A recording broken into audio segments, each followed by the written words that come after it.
looking in the mirror. Do I look good? I got my extra bands on. I got my other shoes on. We need more dogs.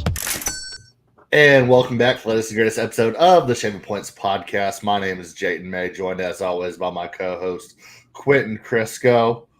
As we break down week 3 in the NFL from start to finish, go through all the games, tell you what we like, what we don't like.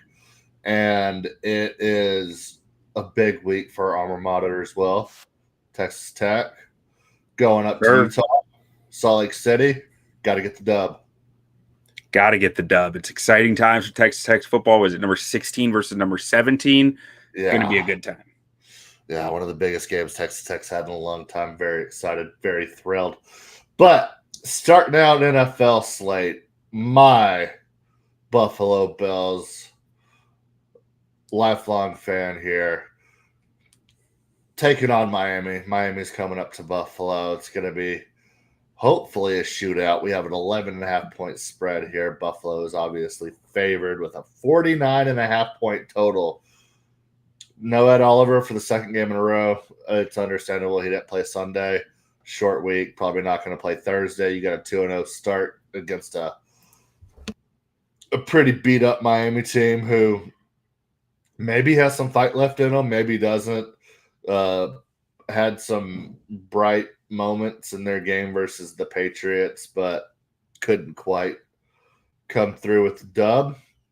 Yeah, I was surprised they showed as much fight as they did down the stretch in that game because it was kind of early on. It felt like they were just kind of dwindling and like it was about to go like really ugly, and then suddenly they just had a ton of fight. Like, let's see, they went down 12-0 in the first quarter. Yeah, and then in the second quarter they roared back.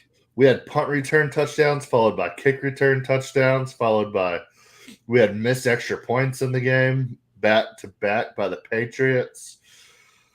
Oh, it was wild times. We had a long ball to Tyreek Hill, which was severely underthrown, but it was caught. First play the Dolphins have had over 30 yards, I think they said. Remember when Tyreek Hill went there and everyone was like, Tua can't throw downfield. Why would he go there? And then it just flipped to like Dolphins fans being like, it doesn't matter. He can throw downfield. And now this is still what we're talking about. Yeah. It's it might be dark times for Miami incoming.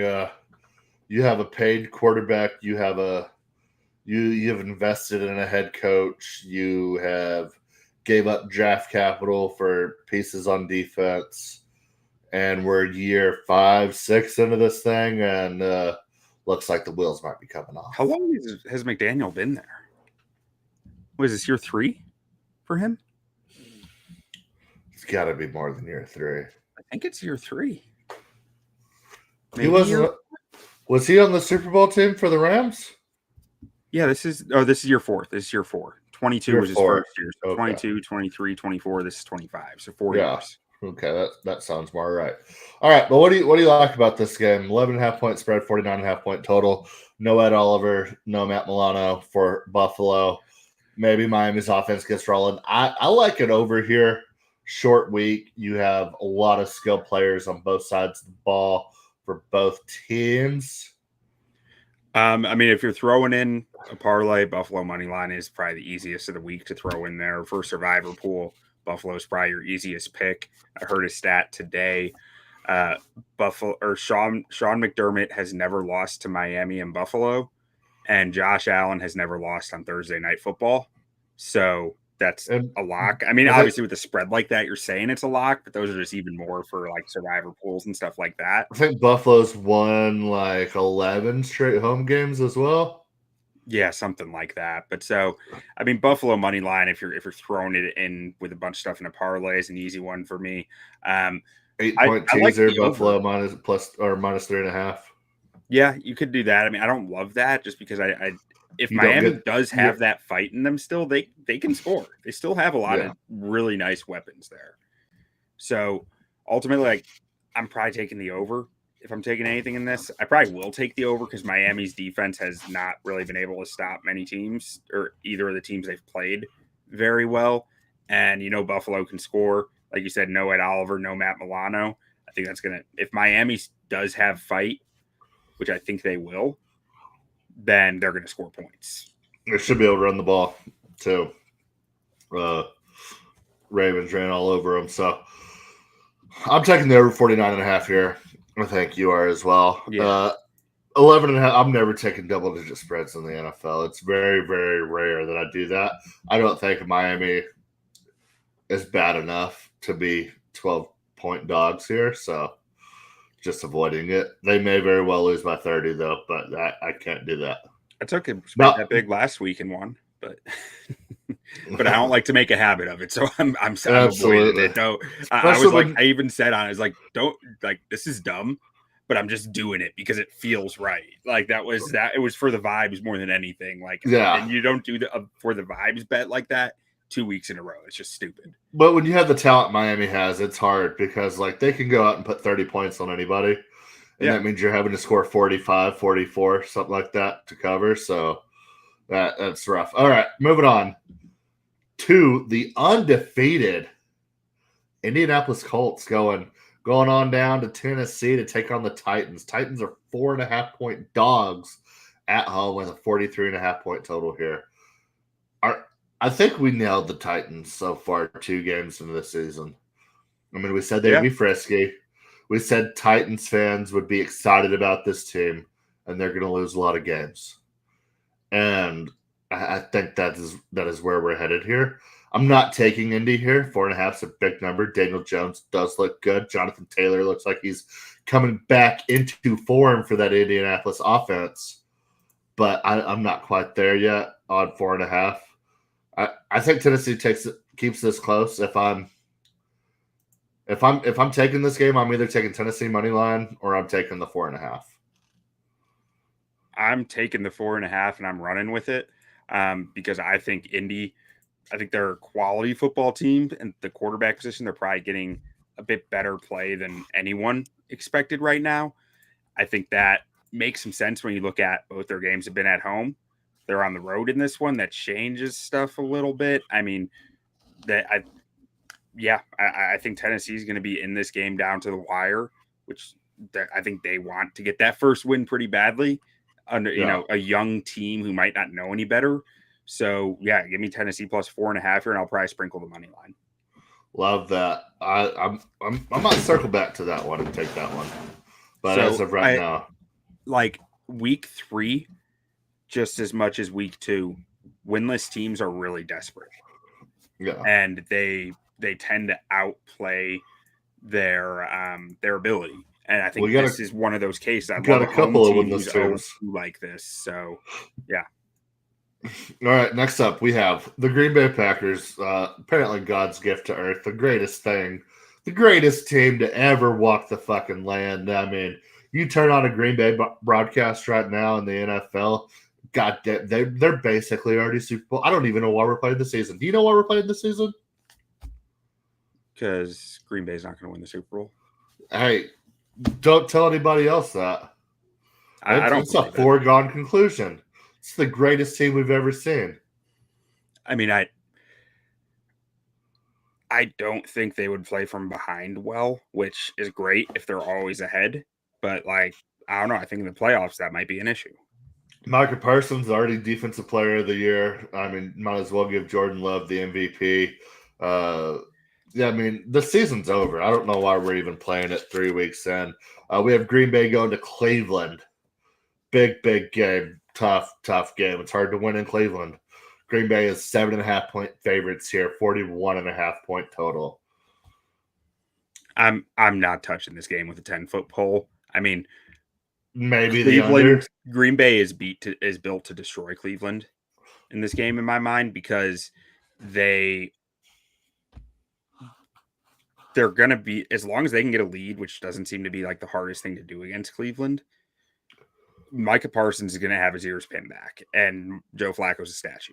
That's just a tough combo for success in this game, where they can generate a lot of pass rush. If Cleveland can get out to an early lead, Quinshon Judkins can take one to the house or something on the opening drive, and then they can build from there. Maybe Quinshon. I had a lot of people asking me about Quinshon this week. If for some reason Quinshon Judkins is available in your fantasy league, go get him immediately. Mm-hmm. I had 4 people ask me about him this week. That he was on waivers. Like, how in the hell is this guy on waivers? He's one of the best running backs on the draft. They have a good to decent offensive line. And they don't have a very good quarterback. Like, absolutely. Go get Quinshon Judkins if you can. There is a chance he will be suspended still, though. I thought they already ruled that off the table. No, I don't think so. If he's free, if he's on waivers, go get him. It says one of these says 2 to 4 games is the expectation. So, like, even if you can snag him now, get 1 game out of him, he gets suspended, and then he's back in 4 weeks. Yeah. Like, What do you have on Sunday? Like 7 carries, 43 yards? 10 carries for like 60 yards. Yeah, something like that. Pretty decent stats, but yeah, he's going to be solid. Definitely grab him if you can. Yeah. But so, like, question. In this game, like, Cleveland's defense to me is good enough where, like, I think they could cover 7.5. At the same time, I could see Green Bay Myles Garrett just destroying Jordan Love over and over and over in my head, and Green Bay still winning this game like 27-3. Yeah, like that's kind of where I'm at with, like, I could see them just like destroying them. I could see Cleveland being a little feistier than that, putting up some points, but like still losing by 10, anywhere from 7 to like 30. I could see them losing, but I don't really see them having a chance at winning. So that's where it's like, why would I even bet the spread here if I think the best case scenario is losing regardless? I'll tell you one thing. If I'm Myles Garrett, I mean, the narrative in the media right now is that, bar none, not even up for debate, best defensive player in the league. Some are even saying best player in the league right now is Micah Parsons.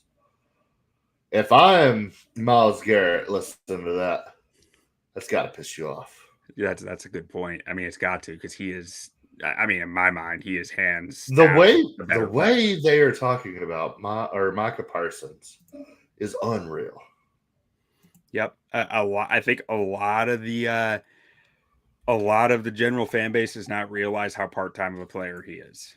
Yeah, and I mean, which, hey, he does the thing that you get paid to do the most, right? Like, yeah, he sacks the quarterback, but he can't really play edge defender on running downs, and that's, we can beat a dead horse. I feel like we say it a lot, but yeah, to me, that makes it questionable as to whether he's worth the contract that he got. But at the end of the day, if you feel like you're a Super Bowl contender and that guy can get you a bucket, he can. Oh yeah, I mean, I'm just fed up with. I mean, whenever he was in Dallas, he was considered a good to great player, and then all of a sudden, when he gets traded from Dallas, I think your view of that is a little skewed. Like, on the outside, Micah Parsons was talked about as one of the best defensive players in the NFL. Yeah, one of. Now people are talking about him like he is like clearly defined. They're talking about him like he's the best player in the NFL, not even defensive or offensive. Yeah, Packers hysteria. Like, talking like this motherfucker's gonna go win MVP or something. It's crazy. If anything, I'm taking the under here. I like the defenses in this game, but probably not betting it. But if you made me bet it, I would take the under. Yeah. I can buy that. I mean, though, that's where I'm like, Baltimore put up 41. I don't think Cleveland or Green Bay's offense is Baltimore, but like they just put up 41 on them. So it's like, I have a hard time even with the under. But I mean, I'm with you. You're talking about the two-time, if I'm gonna bet something, I'm not even gonna write that in here for you. Because it's like you said, if you have to bet it, and that's kind of where I'm at too. If I have to bet it, it's probably the under. Yeah. All right. Moving on. We have Atlanta going to Carolina to take on the Panthers. Panthers are 0-2, looking for a win. They're 5.5-point home dogs. 43.5-point total here. I usually love home dogs. I like this Atlanta team. I think that Minnesota defense back in. No. Maybe. It's been a while since I was on the Dirty Bird train. Yeah. They swore off it forever. Yeah, I've done a pretty good job of swearing off of it too. I really haven't bet Atlanta a whole lot, but now I'm looking at this team, looking at Michael Penix. Let me ask you this. I'm looking at Bijan. I'm looking at Drake London. Kyle Pitts may be good. Is Atlanta better than Arizona? Yes, I think so. How much better? If they played on a neutral field, I think Atlanta would be favored by 2.5 points. 2.5 points. Okay, because Carolina just lost to Arizona in Arizona by 5 points. Yeah. So if you say 2.5 is a home field advantage, then we're talking about Carolina covering this number, I would think. I said neutral field. Right, but so if Carolina lost on the road by 5, that means at home they would have lost by what, 3? 2 I hate that logic where home field is worth 3 points. Home field's worth 3 points when you're a good football team. Like how many?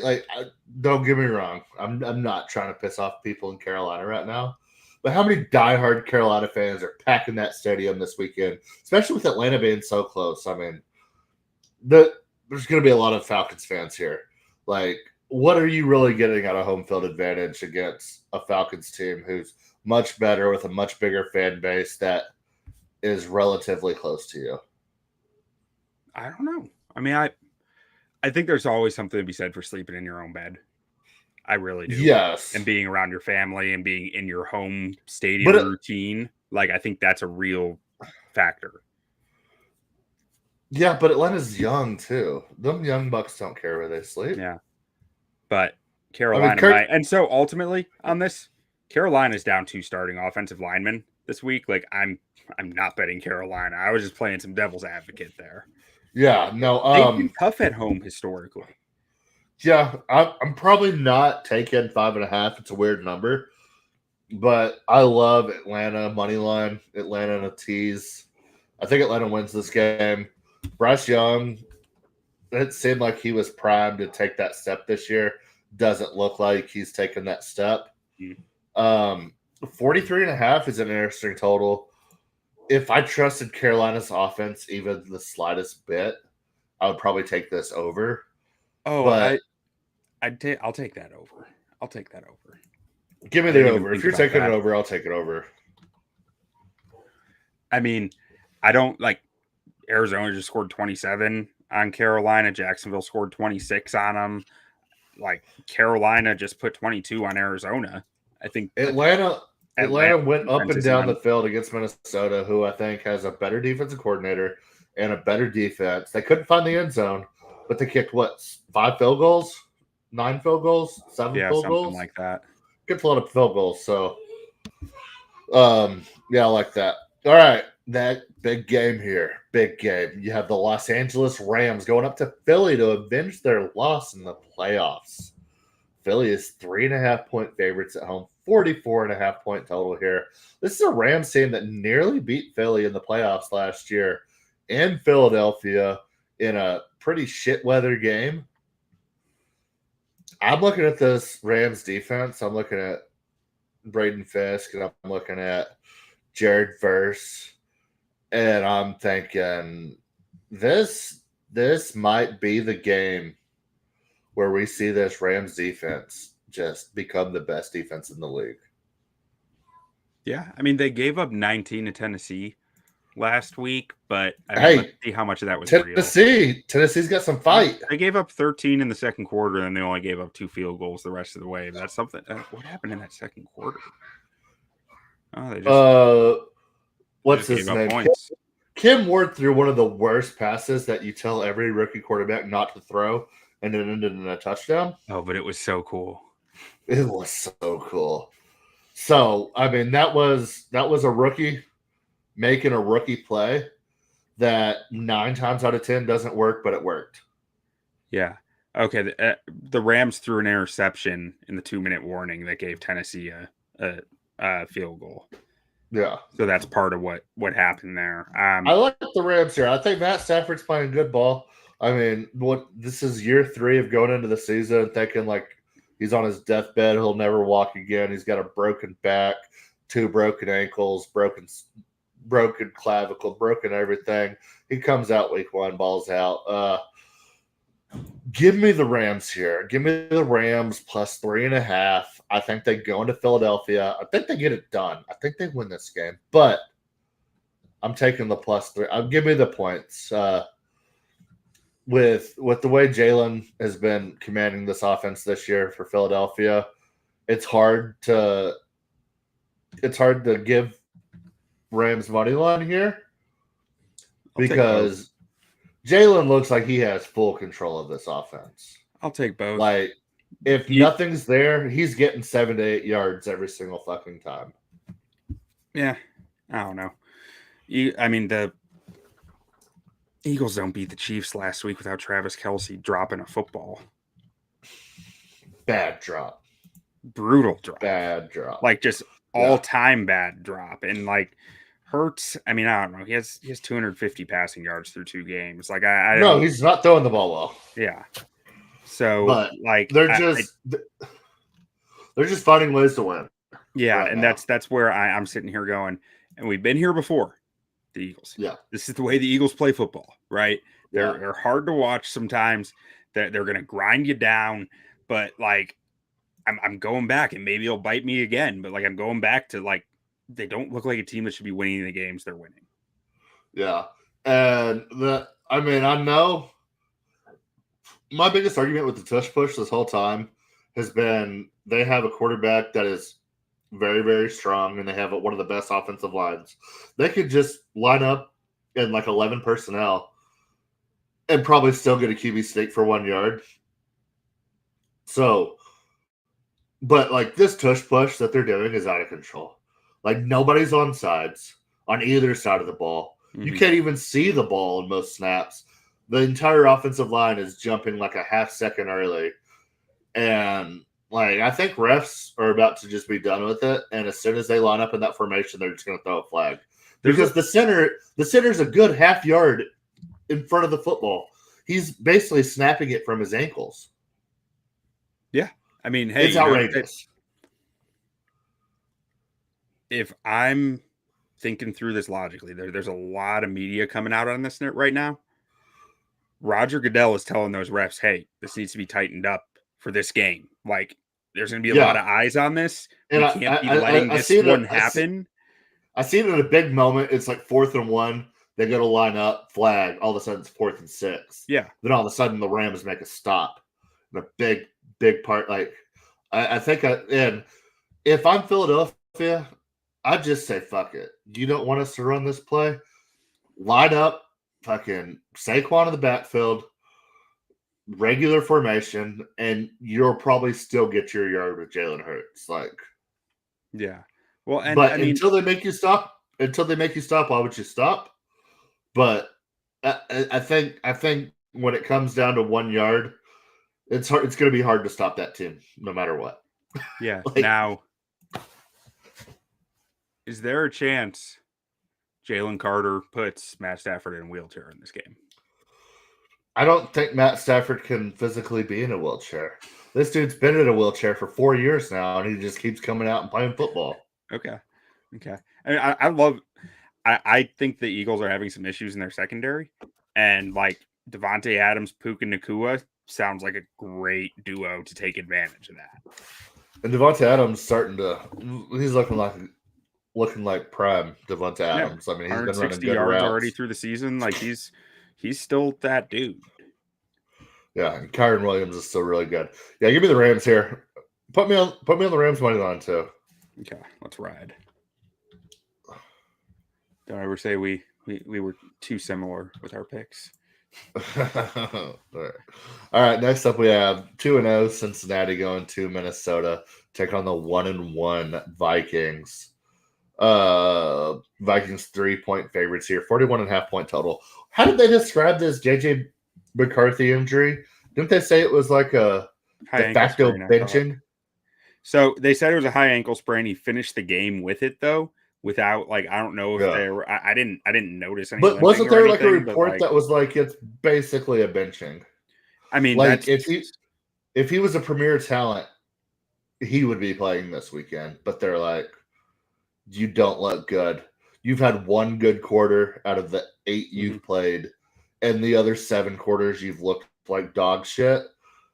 Just take this one off, brother. Yeah, I think there's. I wouldn't be at all surprised if there's a factor here of we're struggling to say you're the best quarterback on the roster when you're healthy.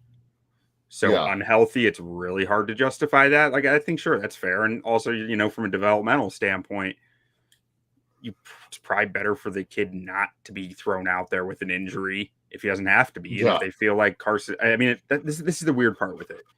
Carson Wentz has only been in the building for like 3 weeks. Kevin O'Connell. Yeah, but like this ain't Josh Dobbs.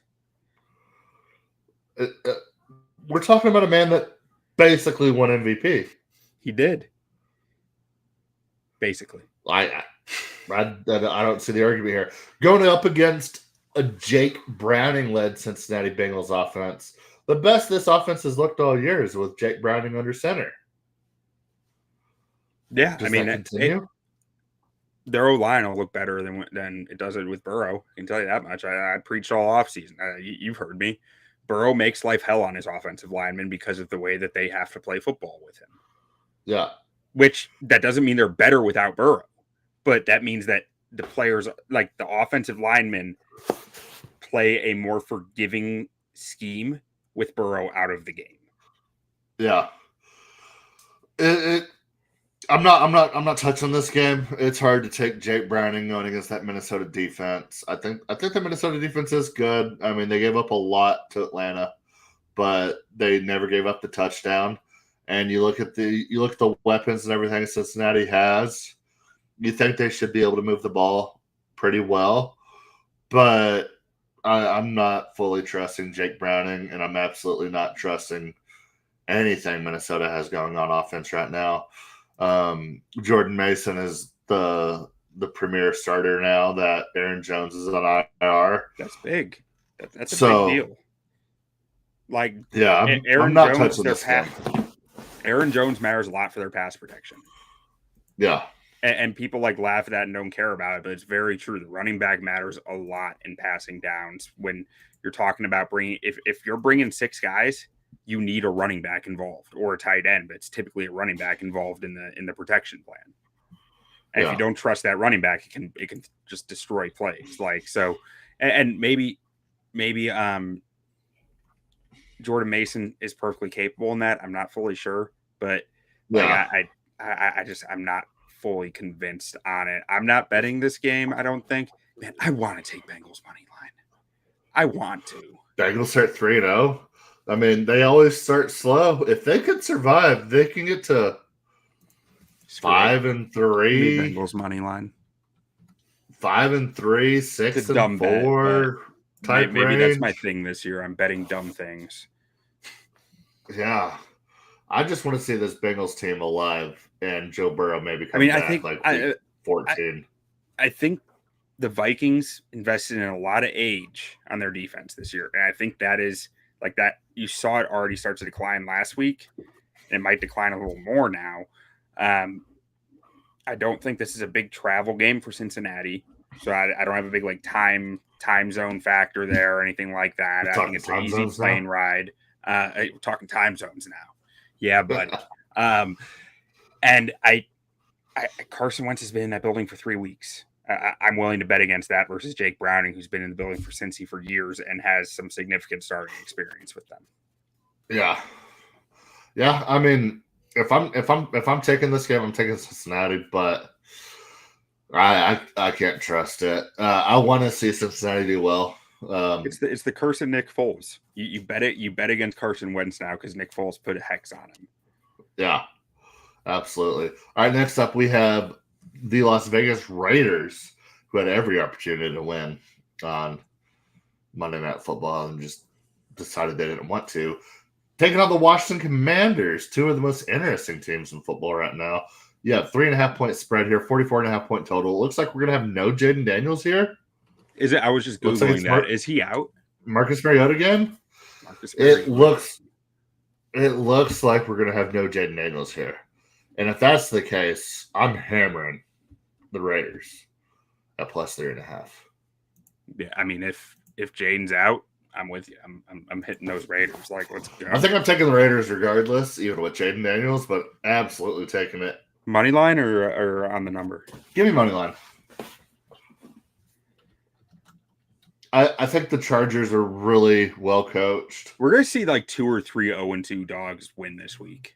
I feel like that is very much in the cards. Well, Raiders are 1-1, but yes. Oh, yeah, they are 1-1, but still.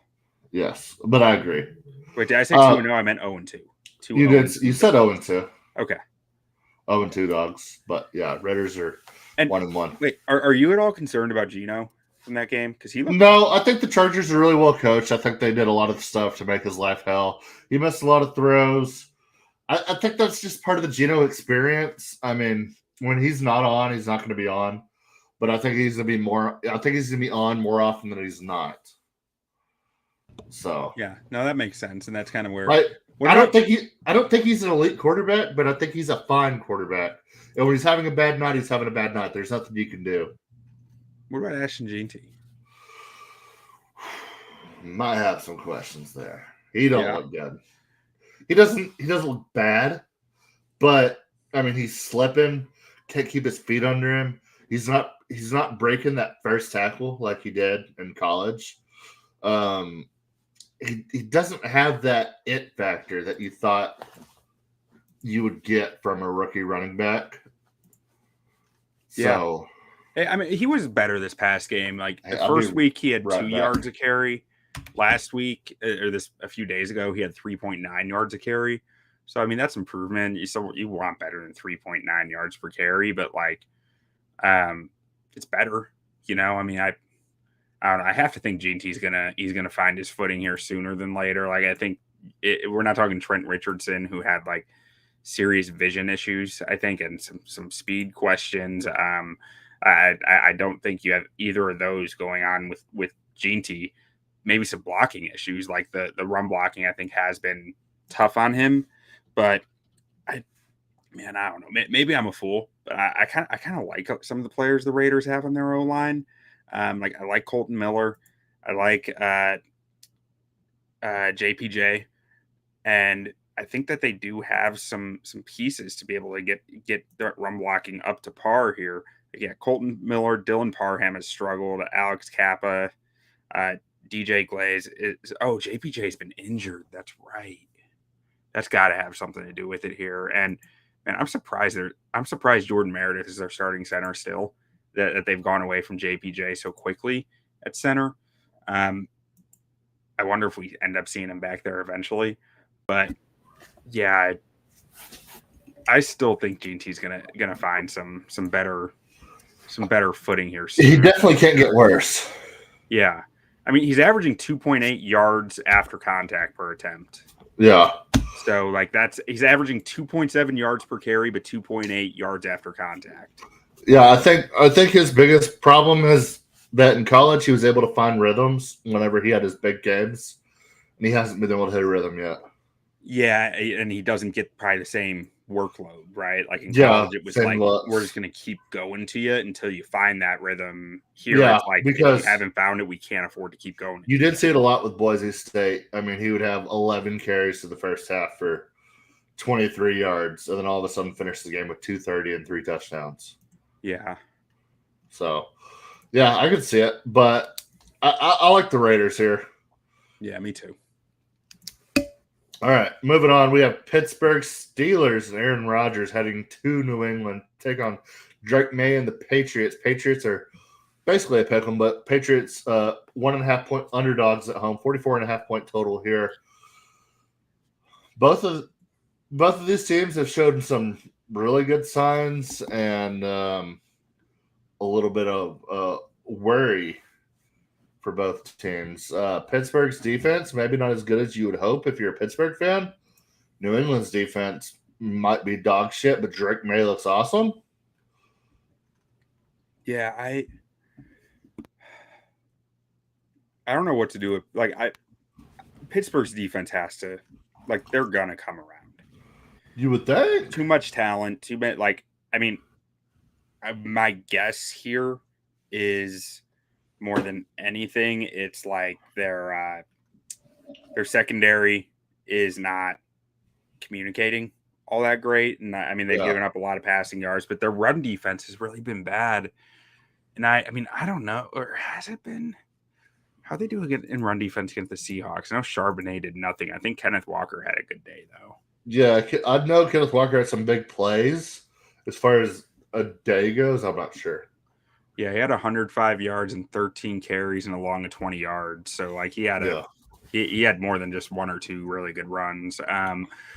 It's interesting because they shut down Charbonnet at the same time, 15 carries for 10 yards. So like, I don't know. Does New England is Travion Henderson gonna beat them up? Because I don't think Ramondre Stevenson's breaking a ton of big runs. Yeah, so Travion hasn't looked like you thought he would look. I mean, especially he looks how I thought he would look.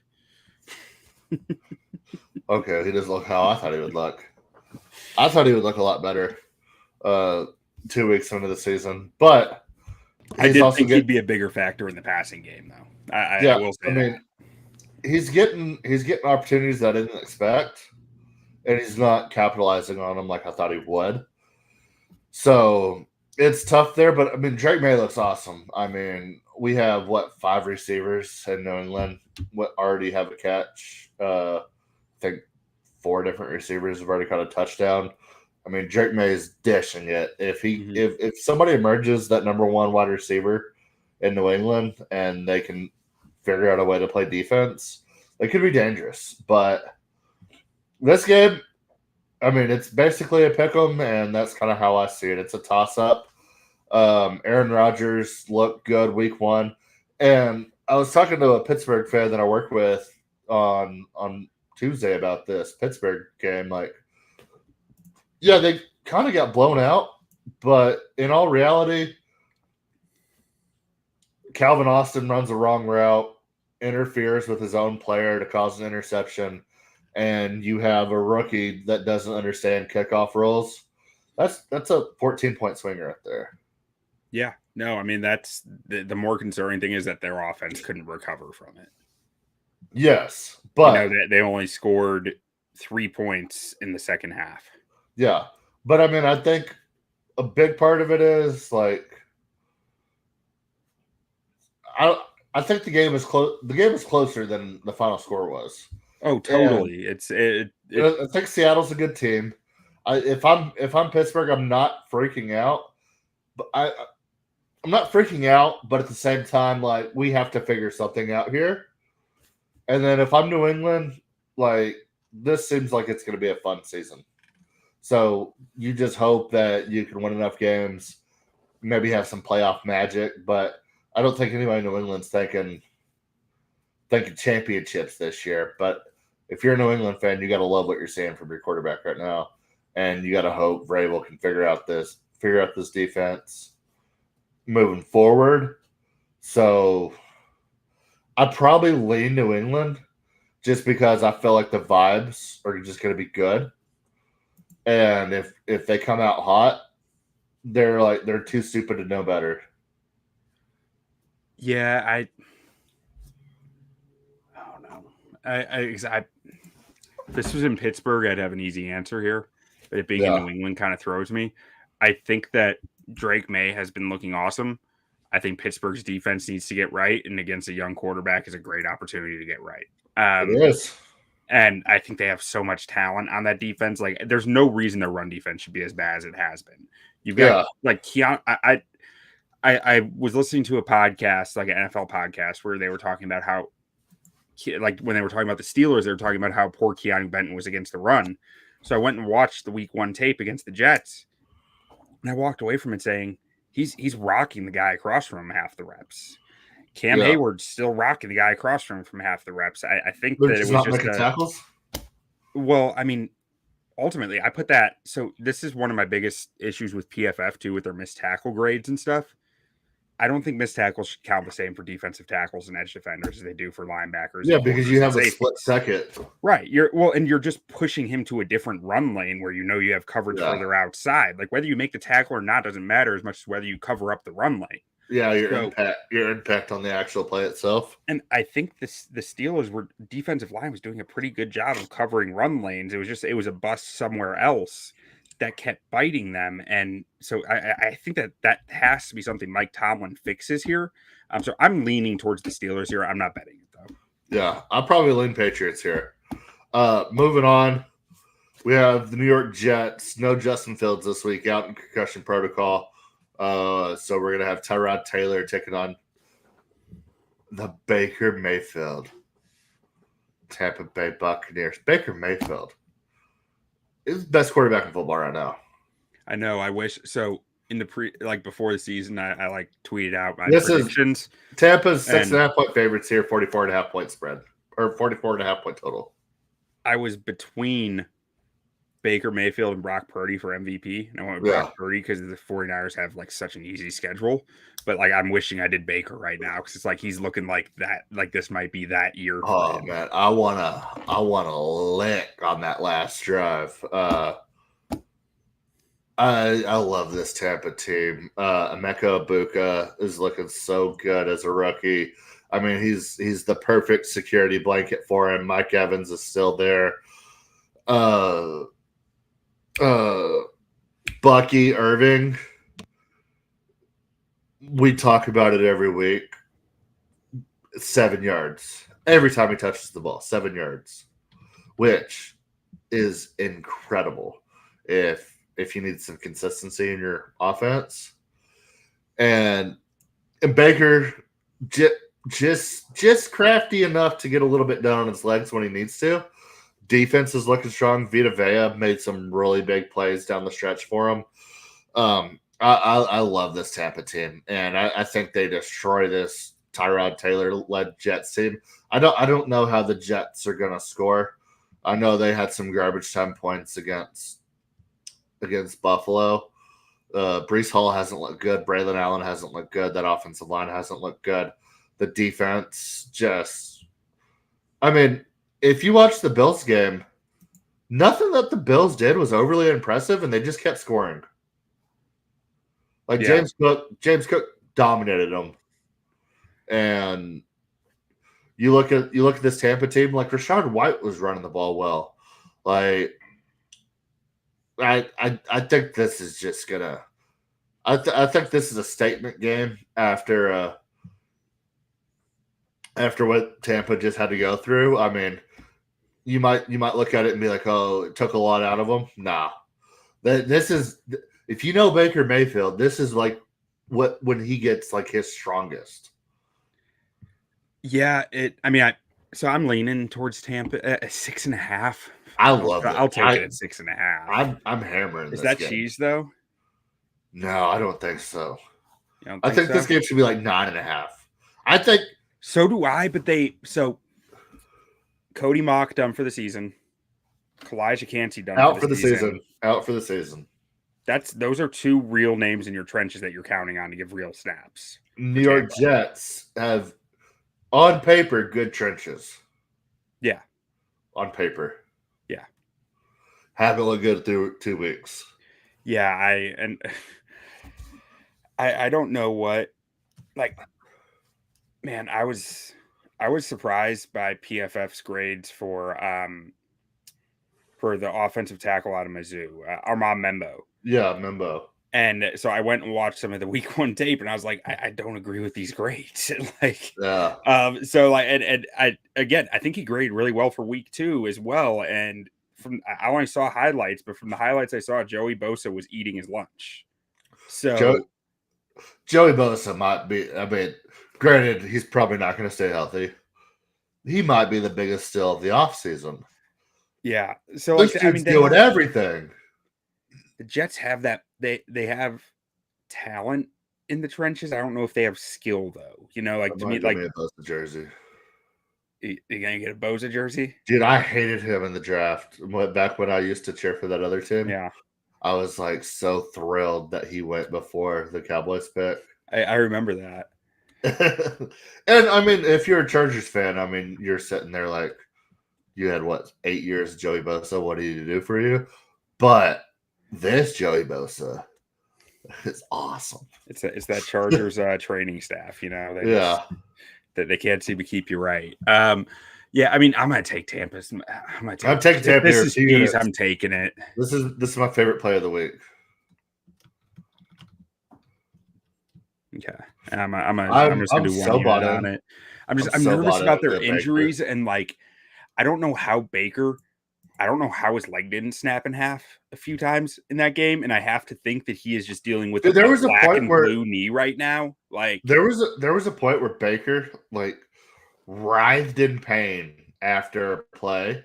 Yeah. And you're like, oh, he's done for the year. And then he just like fucking bounces up and starts talking shit immediately and doesn't miss a beat. Like he's incredible. I wouldn't be surprised if he still can't walk right now. Like that's part of my hesitation here. Because in the moment with the adrenaline, I get it. Field. What? He don't need to walk when he's slinging dick all over the field. No, he does not. I mean, I'm taking this bet, but I'm nervous about it. I'm nervous about that one. Not nervous at all. I probably won't even turn on the game.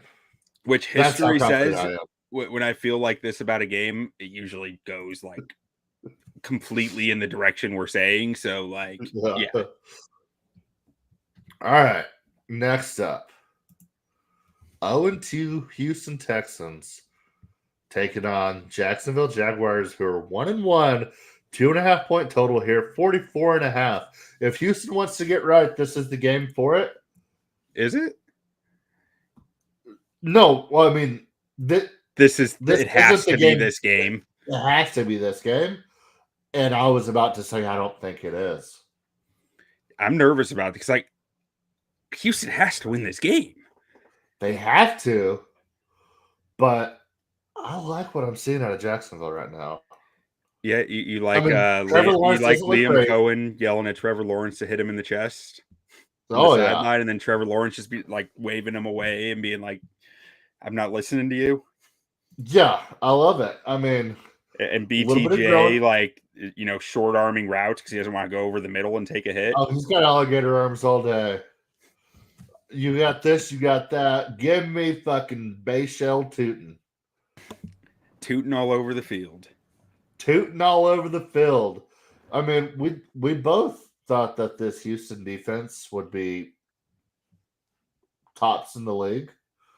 I don't know what's wrong. I thought D'Amico Ryans would have these guys right. And their best players are playing well. I can tell you what's wrong. What's wrong? Every team in the NFL knows if they can score 20, they win. Yeah, CJ Stroud. So why would you take risks on offense when all you need is 20 points? Yeah.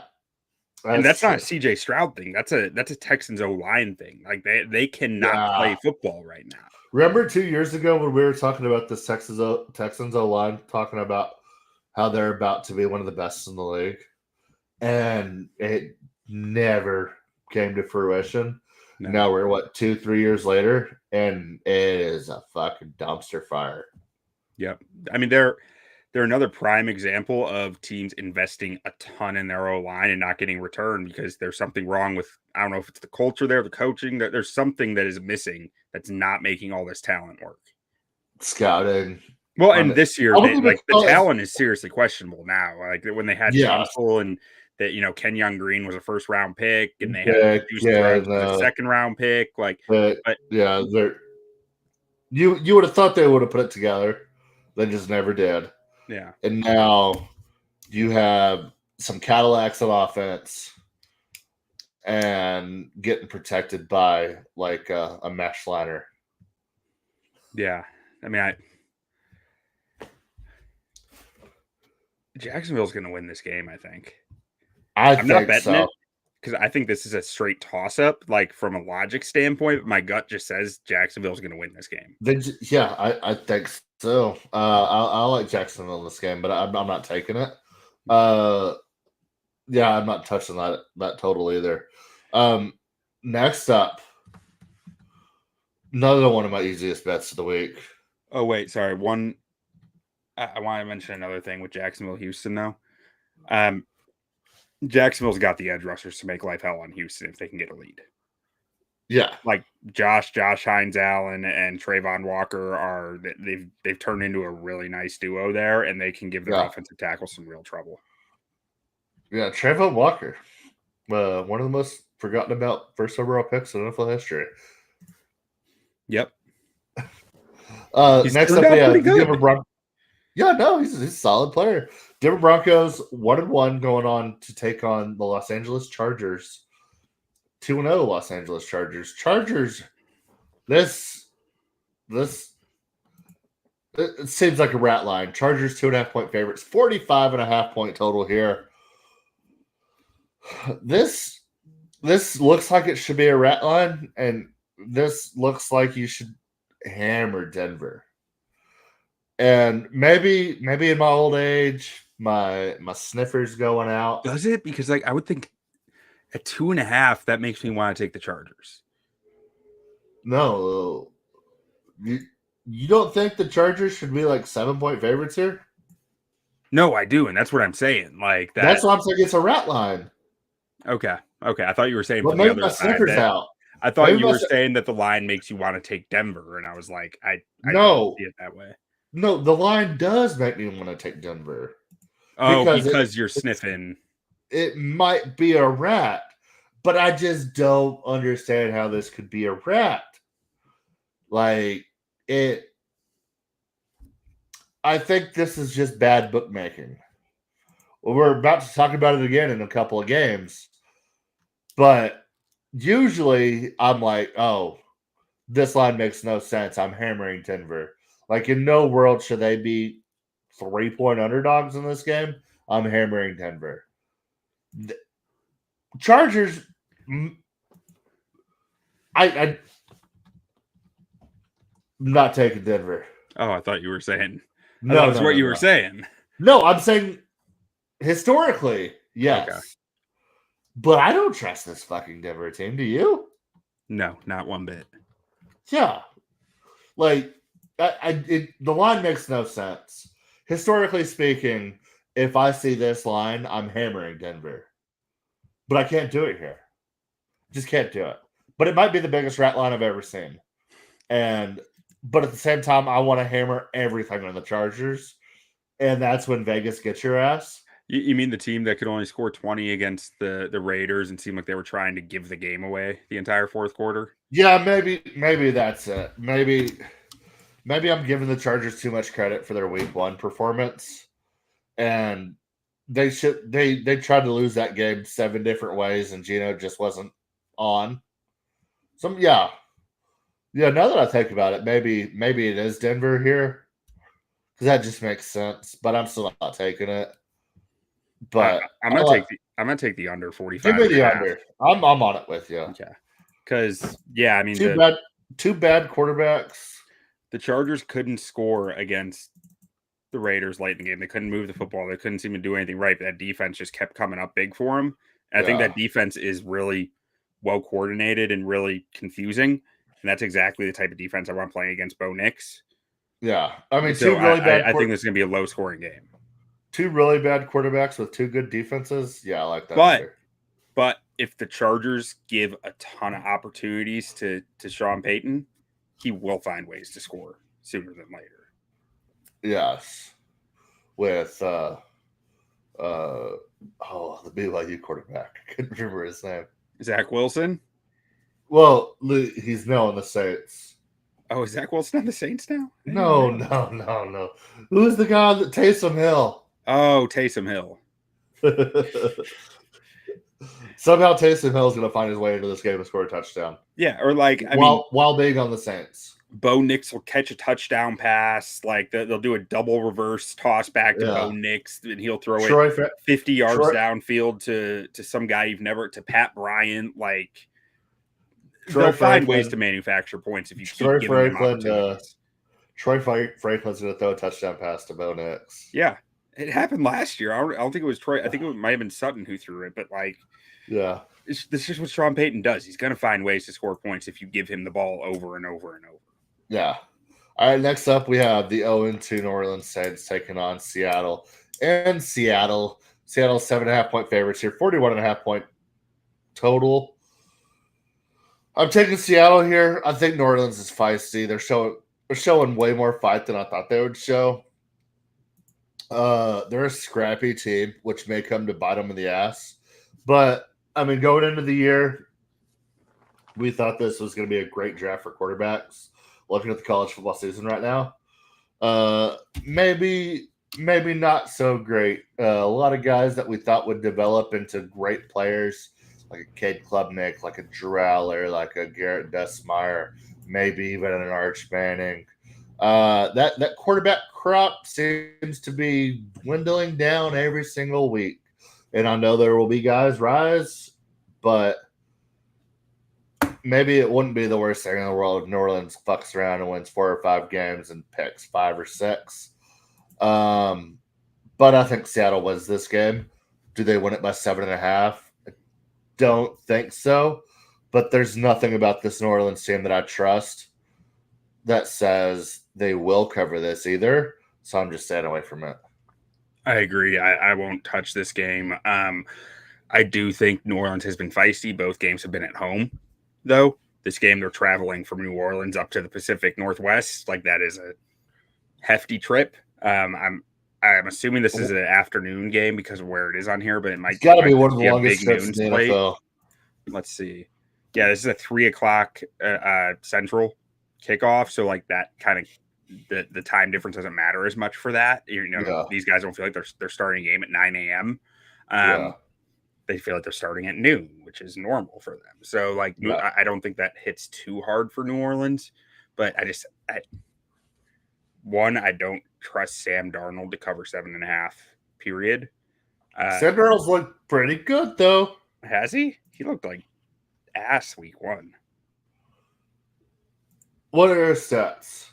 Because I just see highlights. I don't think I've watched the Seattle game, if we're being honest. I don't know how he looked in week 2. I just see highlights, and I just see Jackson Smith and Jigba catching balls. He's got 450 yards, 2 touchdowns, 2 interceptions. But week 1, it was rough. Week 1 for him.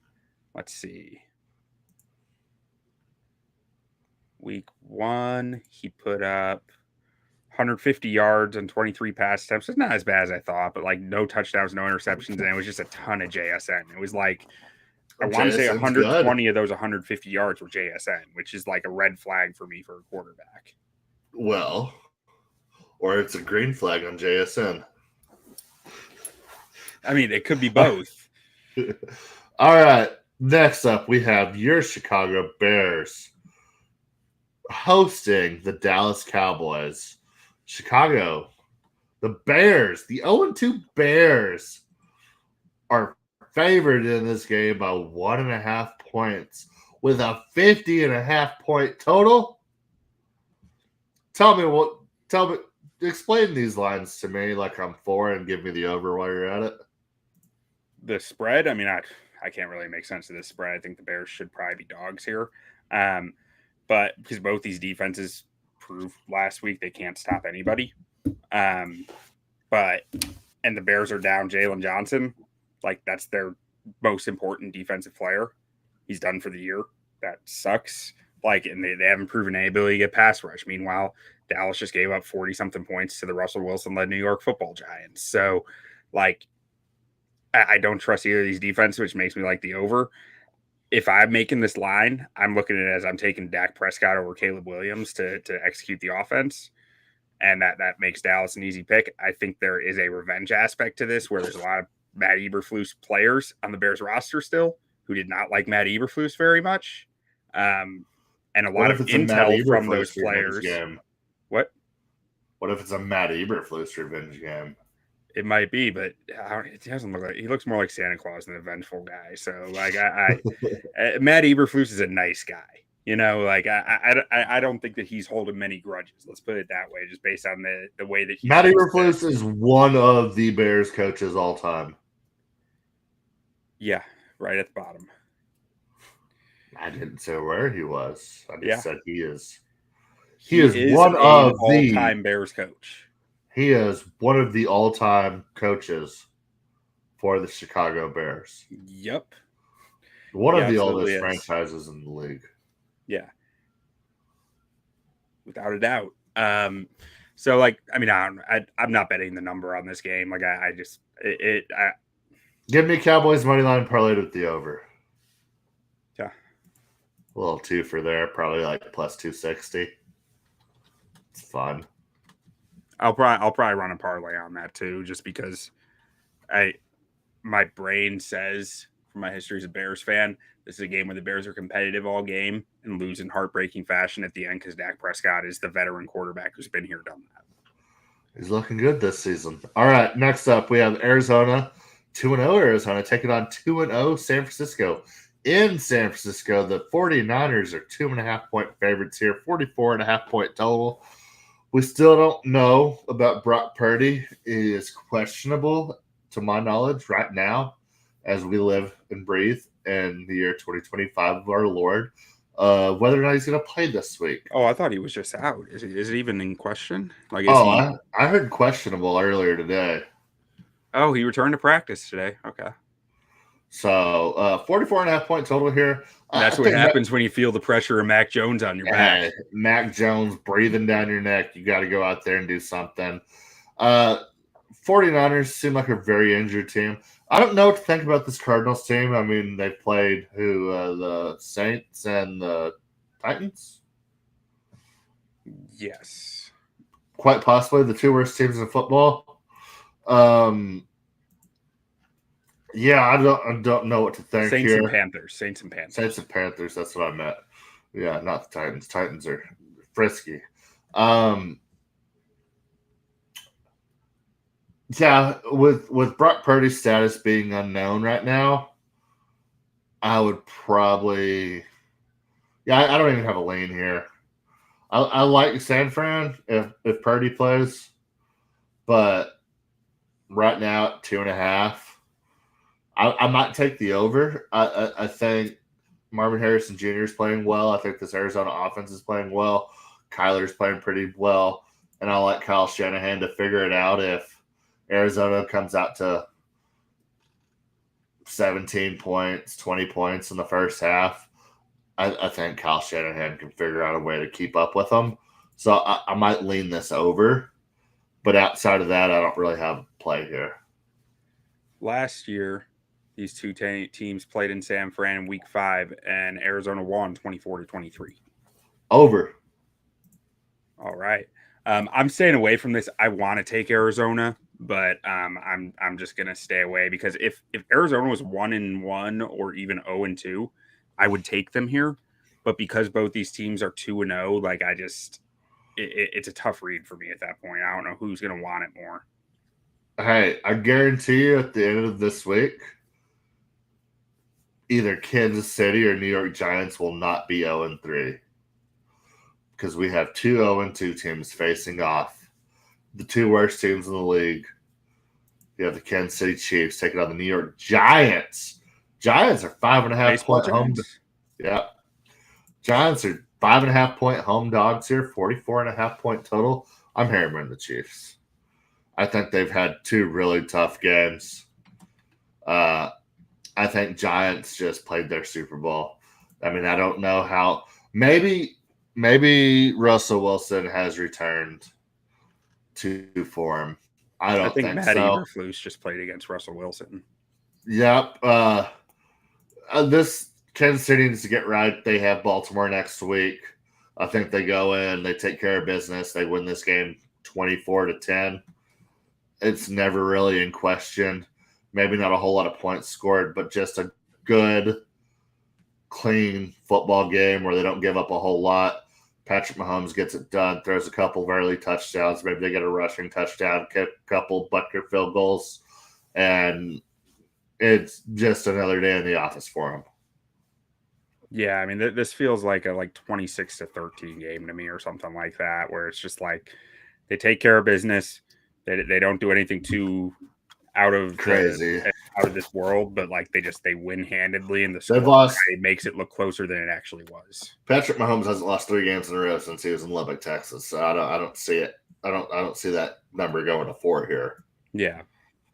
So all right, game of the week. All right, we've seen 2 completely different versions of the Detroit Lions, and we've seen Baltimore be really good the first 2 weeks. We have Detroit going to Baltimore. Baltimore is 5.5-point favorites here, 52.5-point total. So what version of Detroit do you think is true? Or do you think it's somewhere in the middle? Do you think it's week 1 Detroit, because we watched that Detroit game together and we talked about it after that first quarter. They kind of started catching a rhythm, but it was just a little too late. It was just a lot to overcome. Green Bay was rolling. And then they just looked like an unstoppable force in week 2 versus Chicago. I think it's somewhere in the middle. I mean, I think they're going to be a damn good offense. And I think Baltimore is just going to be very, very steady. This line doesn't really make sense. I think it should be closer to 3.5. So I feel like you're getting 2 free points there. But it's because the last time they went there. Time. And it's the last time Detroit went to Baltimore. Baltimore pantsed them. Yeah, like national television. Them. National television. You got the 2-time. Yeah, I want to take Baltimore here, but I think I'm going to take the over. 52.5. I mean, Amon-Ra St. Brown. Did you know he had 3 touchdowns last week? I didn't know that until I looked at the box scores. I know. I'm sorry, buddy. I watched every snap. I knew. Okay. That was a close game when it kicked off. Yeah. It was almost close going into half until the Bears let them march down in the last 20 seconds to get a touchdown. One of the craziest calls I've ever seen in my life. Yeah, it was bizarre. They said he should have been in bounds, but he was called out of bounds. But since he was called out of bounds when he should have been called in bounds, it was at 16 seconds. So we're going to do a 10-second runoff and give him 6 seconds to run a play here. Yep. Not even a running clock from like a point. It was like, let them get set and then we'll start running the clock. It's just like, oh, God. Yep. What are your thoughts here? You got Lamar Jackson. He's good. My gut says the Ravens take him to the woodshed. Okay. I think that a lot of the reasons the Ravens killed them the last time these two teams played are the same reasons it will happen this time. Because they like football. Yeah, because they like football, basically. No, because I think the Ravens have the cornerback talent to cover stuff up that the Lions are trying to do. I think they have the defensive line talent to slow down the run game. And then they have the linebacker talent to protect that middle of the field and really just make Jared Goff have to be a playmaker. And that's the way that you beat the Lions. You make Jared Goff have to be a playmaker.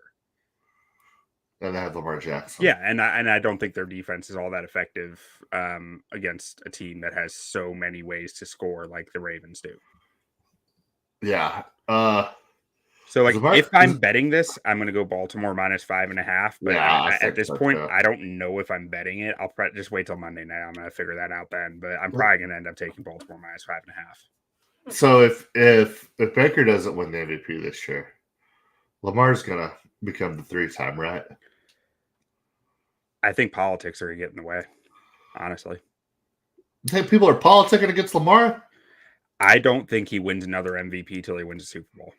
Oh, you think it's that? What about Josh Allen? Do you think they're same thing for him? Or do you think they'll give him a second one? This is why I was going either Purdy or Mayfield for MVP, because I don't think they will give Josh Allen back-to-back either. Yeah. So it's like, I think that it's going to end up being a wild card this year because Lamar needs to win a ring and Allen can't win back-to-back, and it's not going to be Mahomes because his stats won't be there. Stats won't be there. And I don't think Joe Burrow is going to win enough games to qualify because we all know MVP goes to the best player on the best team or the best quarterback on the best team. Well, yeah. Well, now Joe Burrow's out for basically all season. There's no. So that was my logic. The 49ers had a real chance at having the best record in the NFL, and Purdy's stats would be there. Is Dak Prescott going to finagle his way into a fucking MVP? If he gets the Cowboys to the playoffs, he just might. Oh, wouldn't that be something? Brian Schottenheimer's crown jewel. Dak Prescott MVP. Right up there with first round exit. Schottenheimer will go in the record books right there with Switzer, you know. Oh yeah. All right. Well, that'll be it for this week. Also, I have a very, very, very responsibly large wager on the Texas Tech Red Raiders going in to Salt Lake City, Utah. Big noon kickoff, 11 a.m. Central, and beating them fucking Utes. Plus 275 on the money line. One of my largest money line wagers of my life. Got to get it done. By the time those boys from Lubbock leave, there's going to be no more salt in that lake. I'll tell you that much. Hey, if we win this game, Baron Morton going to shoot to the top of Heisman boards. Dude, I'm telling you, NFL scouts are going to fucking love this dude if Tech wins this game. Like, I will win $30,000 US with Baron Morton Heisman. Whoo. I mean, I was texting you about this the other day because I realized it as I was just sitting there like thinking through it, and it was like, okay, 5th year starter, not too long in the tooth. We never really talked about it though. Well, we haven't talked about it, but I've been saying it to anybody that'll listen. Okay, so 5th year starter who's been starting for 3 years, has gotten better every year. 4-star prospect, has all the arm talent you want, and Pretty coach's favorable son. Schedule. Coach's son. That's a big one for NFL scouts, I think. So all of that combined together, if Tech can win the Big 12, this dude's going first round, I think. So, yeah, I guess we're talking about two different things. My argument was that he wins a Heisman or that, Texas Tech wins 10, 11 games. You're speaking in terms of draft NFL prospect. Draft. Yeah, I think he's going to shoot way up draft boards if Tech can find some success this year. I guess I never really thought about it because I always saw it as 6 or 7 quarterbacks already going there, but now you look at the college landscape and five or six of those 7 guys that I thought would for sure be competing for first round picks all look like shit. So yeah, he is definitely shooting up draft boards. And Tech has an easy schedule, so his numbers should be like, it's going to become a debate during draft season, but like the dude has so much intangibly that scouts are looking for that I think he's going to have a really strong case. Yeah, I think so too. So I'm excited. That's all I have for college football this weekend. I have 2 soccer games I have to attend, and I have to clean my backyard. So I'm betting not everything, a lot on Texas Tech, and I'll try to enjoy the rest of my Saturday after that wins. You gonna start a book for the other dads in the soccer league? I might have to. I think you have to. I'll have Parker run it. Yeah, there you go. Perfect. All right, that'll be it. Let us know in the comments. Favorite game of the week, lock of the week. Who's going to win MVP? Who's going to win Heisman? And we will see y'all next week. Don't sleep on the Raiders. Don't do it. Adios. And when you knock us down, on the way up, we're going to bite a kneecap off. And then it's going to take 2 more shots to knock us down. And on the way up, we're going to take your other kneecap. Before long, we're going to be the last one standing.